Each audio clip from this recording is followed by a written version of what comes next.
মতো দেশকে বিকিয়ে দেয়া যাবে না, বলছেন রাশেদ প্রধান। তারেক রহমানকে চীন সফরের আমন্ত্রণ চীনা কমিউনিস্ট পার্টির। পাকিস্তানের সেনা প্রধানকে নিয়ে বিস্ফোরক মন্তব্য সাবেক মার্কিন দূতের। যুদ্ধ শেষ করতে চায় ইসরায়েল, ইরানের কাছে পাঠিয়েছে বার্তা। এতক্ষণ শুনছিলেন সংবাদ শিরোনাম, এবারে বিস্তারিত। জাফর ও হাসিনার মতো দেশকে বিকিয়ে দেয়া যাবে না বলে মন্তব্য করেছেন জাতীয় গণতান্ত্রিক পার্টি সহসভাপতি ও দলীয় মুখপাত্র রাশেদ প্রধান। তিনি বলেন, 23 জুন পলাশী দিবসের ইতিহাস সোনার বাংলাকে শ্মশানে পরিণত করার ইতিহাস, স্বাধীনতাকে কেড়ে নেওয়ার ইতিহাস, বিশ্বাসঘাতকতার ইতিহাস। ভাগ্যের কি নির্মম পরিহাস, বিশ্বাসঘাতকতার এই কালো দিন 23 জুন জন্ম নিয়েছিল আওয়ামী লীগ। মীর জাফর যেভাবে প্রহসনের যুদ্ধের মাধ্যমে স্বাধীন বাংলা তুলে দিয়েছিল ইংরেজদের হাতে, শেখ হাসিনা তেমনি প্রহসনের নির্বাচনের মাধ্যমে বাংলাদেশকে বানিয়েছিল ভারতের করদ রাজ্য। তাই আমাদের পলাশির শিক্ষা গ্রহণ করতে হবে। ভবিষ্যতে কেউ মীর জাফর কিংবা শেখ হাসিনা হতে চাইলে তাকে প্রতিহত করতে হবে। আর কোনো বিদেশি প্রভুর কাছে মীর জাফর ও শেখ হাসিনার মতো দেশকে বিকিয়ে দেওয়া যাবে না। সোমবার পল্টনস্থ শফিউল আলম প্রধান মিলনায়তনে জাগপা আয়োজিত পলাশী দিবসের শিক্ষা ও আগামী সচেতনতা শীর্ষক আলোচনা সভার প্রধান অতিথির বক্তব্যে তিনি এসব কথা বলেন। রাশেদ প্রধান বলেন, গণহত্যাকারী শেখ হাসিনাকে প্রশ্রয় দান করেছেন, সীমান্তে হত্যা, ভূমির দখল, পানির ন্যায্য হিস্সা না দেয়া, অবৈধ পুশিন নিয়ে ভারতের আগ্রাসনের বিরুদ্ধে প্রতিবাদ করতে যাদের এখনও সমস্যা হচ্ছে, তাদের সাথে মীর জাফরের পার্থক্য কোথায়? জুলাই গণঅভ্যুত্থানে আমাদের প্রকৃত স্বাধীনতা ও সার্বভৌমত্ব উপভোগ করার সুযোগ সৃষ্টি হয়েছে। শেখ হাসিনার রেখে যাওয়া শ্মশানকে সোনার বাংলায় রূপান্তর করতে হবে। আর তাই আগামীতে নতুন করে কেউ স্বৈরাচার হয়ে হিন্দুস্তানকে প্রভু বানাতে চাইলে বাংলার জনগণ বরদাস্ত করবে না, ইনশাআল্লাহ। আলোচনা সভায় আরও বক্তব্য দেন জাগপা সাধারণ সম্পাদক অধ্যাপক ইকবাল হোসেন, প্রেসিডিয়াম মেম্বার আসাদুর রহমান খান, সাংগঠনিক সম্পাদক সাব্বির আলম চৌধুরী, রাজীব, ঢাকা মহানগর জাগপা আহ্বায়ক শ্যামল চন্দ্র সরকার, যুব জাগপা সভাপতি নজরুল ইসলাম বাবলু এবং শ্রমিক জাগপা সাধারণ সম্পাদক মোহাম্মদ মনোয়ার হোসেন। বিএনপির ভারপ্রাপ্ত চেয়ারম্যান তারেক রহমানকে চীন সফরের আমন্ত্রণ জানিয়েছে চীনের কমিউনিস্ট পার্টি। সোমবার বিএনপির মিডিয়া সেলের সদস্য সাইরুল কবির খান এই তথ্য নিশ্চিত করেছেন। তিনি জানান, চীনের রাজধানী বেইজিংয়ের পিপলস গ্রেট হলে আয়োজিত দ্বিপাক্ষিক বৈঠকে বিএনপির প্রতিনিধি দলকে স্বাগত জানান সিপিএসির পলিট ব্যুরো সদস্য এবং ন্যাশনাল পিপলস কংগ্রেসের ডেপুটি চেয়ারম্যান লি হংঝং। বৈঠকে তারেক রহমানকে চীন সফরের আনুষ্ঠানিক আমন্ত্রণ জানান এই সিপিসি নেতা। বিএনপি প্রতিনিধি দলের নেতৃত্ব দেন দলটির মহাসচিব মির্জা ফখরুল ইসলাম আলমগীর। প্রতিনিধি দলে আরও ছিলেন দলের কেন্দ্রীয় কমিটির গুরুত্বপূর্ণ নেতারা। সাইরুল কবির খান জানান, বৈঠকে দুই দলের মধ্যে দিয়ে বোঝাপড়া ও আঞ্চলিক ভূ রাজনীতিতে সহযোগিতার বিষয়ে আলোচনা হয়। সিপিসির পক্ষ থেকে বলা হয়, রাজনৈতিক সম্পর্কের একটি নতুন অধ্যায় সূচিত হলো। তিনি আরও বলেন, বৈঠকে মির্জা ফখরুল ইসলাম আঞ্চলিক রাজনীতিতে চীনের নেতৃত্বের ভূমিকাকে অত্যন্ত ইতিবাচক বলে আখ্যা দেন। এই ধরনের উদ্যোগকে বহুপাক্ষিক করে তোলার আহ্বান জানান তিনি।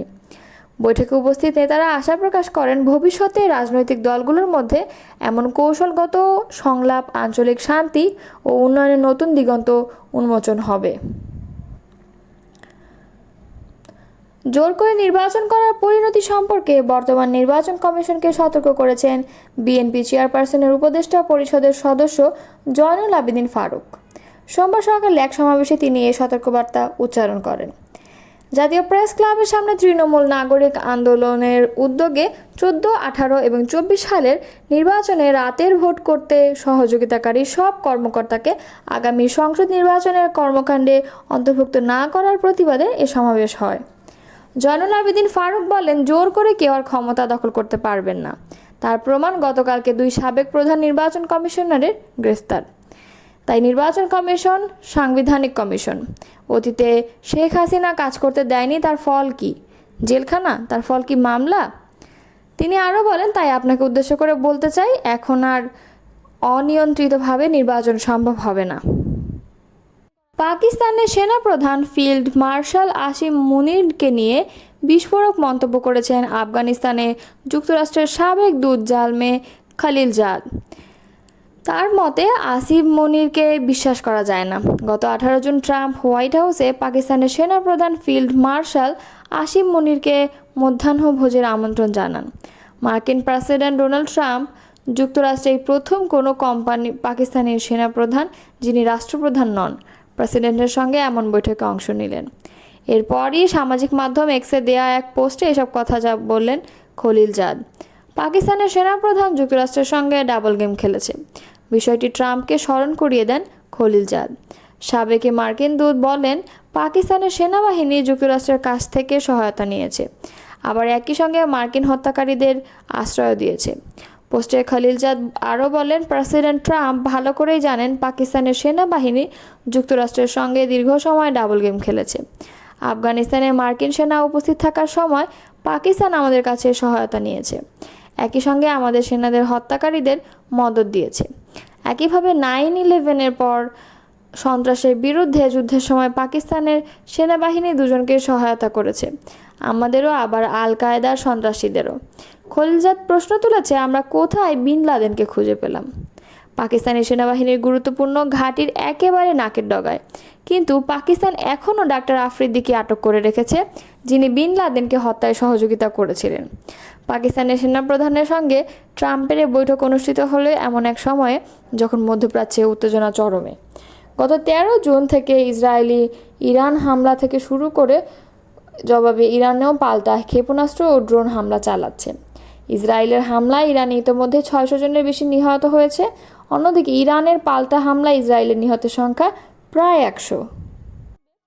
ইসলামী প্রজাতন্ত্র ইরানের সঙ্গে দ্রুত যুদ্ধ শেষ করার পরিকল্পনা করছে ইসরায়েল। এই বিষয়ে যুক্তরাষ্ট্র তার আরব মিত্রদের মাধ্যমে ইরানের কাছে ইসরায়েলের বার্তা পৌঁছে দিয়েছে। আরব ও ইসরায়েলি কর্মকর্তাদের বরাত দিয়ে সোমবার মার্কিন সংবাদ মাধ্যম ওয়াল স্ট্রিট জার্নালের এক প্রতিবেদনে এই তথ্য জানানো হয়েছে। ইসরায়েলি টেলিভিশন চ্যানেল 12-এর খবরে বলা হয়েছে, আগামী কয়েকদিনের মধ্যে অপারেশন রাইজিং লায়নের মাধ্যমে ইরানের পারমাণবিক ও ব্যালিস্টিক ক্ষেপণাস্ত্র হুমকি নির্মূল করে নিজেদের সামরিক লক্ষ্য খুব দ্রুত অর্জন করতে পারবে বলে প্রত্যাশা ইসরায়েলের।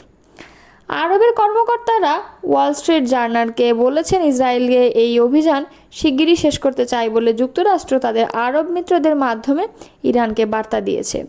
তবে যুক্তরাষ্ট্রের হামলার জবাব দেওয়া ছাড়া ইরান এখনই অভিযান শেষ করতে চায় না। ইসরায়েলি এক কর্মকর্তা রোববার টাইমস অফ ইসরায়েলকে বলেছেন, ইরান পারমাণবিক কর্মসূচি বাতিল করতে রাজি হলে ইসরায়েল এখনই বোমা হামলা বন্ধ করার জন্য প্রস্তুত আছে। তিনি বলেন, এই অভিযান বন্ধের বিষয়টি আমাদের উপর নয়, বরং ইরানের উপর নির্ভর করছে। আমরা চাইলে এখনই শেষ করতে পারি, সেক্ষেত্রে যদি একটি চুক্তি হয় তাহলে ইসরায়েল তার অভিযানের ফলাফলে সন্তুষ্ট থাকবে। চ্যানেল 12-এর প্রতিবেদনে বলা হয়েছে, অভিযান শেষ করার দুটি পথ খোলা রয়েছে। প্রথমত, ইসরায়েল একতরফাভাবে ঘোষণা করতে পারে যে তারা তাদের যুদ্ধের লক্ষ্য অর্জন করেছে এবং ইরান ক্ষেপণাস্ত্র হামলা বন্ধ করেছে। দ্বিতীয়ত, উভয় পক্ষই যুদ্ধবিরতিতে সম্মত হয়েছে বলে যুক্তরাষ্ট্র ঘোষণা দিতে পারে, যদিও ইসরায়েল এটিকে কম গ্রহণযোগ্য হিসেবে মনে করছে। তবে ইরান ক্ষেপণাস্ত্র হামলা বন্ধ না করলে ইসরায়েল আরও জোরালোভাবে পাল্টা হামলা চালাবে, আর এই হামলার প্রধান টার্গেট হবে ইরানি শাসক গোষ্ঠী। ইসরায়েলি সংবাদ মাধ্যম ওয়াল্লা বলেছে, সোমবার তেহরানের কেন্দ্রস্থল সরকারি নিয়ন্ত্রিত বিভিন্ন স্থাপনায় হামলার মাধ্যমে ইসরায়েল এক ধরনের বার্তা দিতে চেয়েছে। সেটি হলো, ইরান ক্ষেপণাস্ত্র হামলা বন্ধ না করলে ভবিষ্যতে এই ধরনের ইসরায়েলি হামলা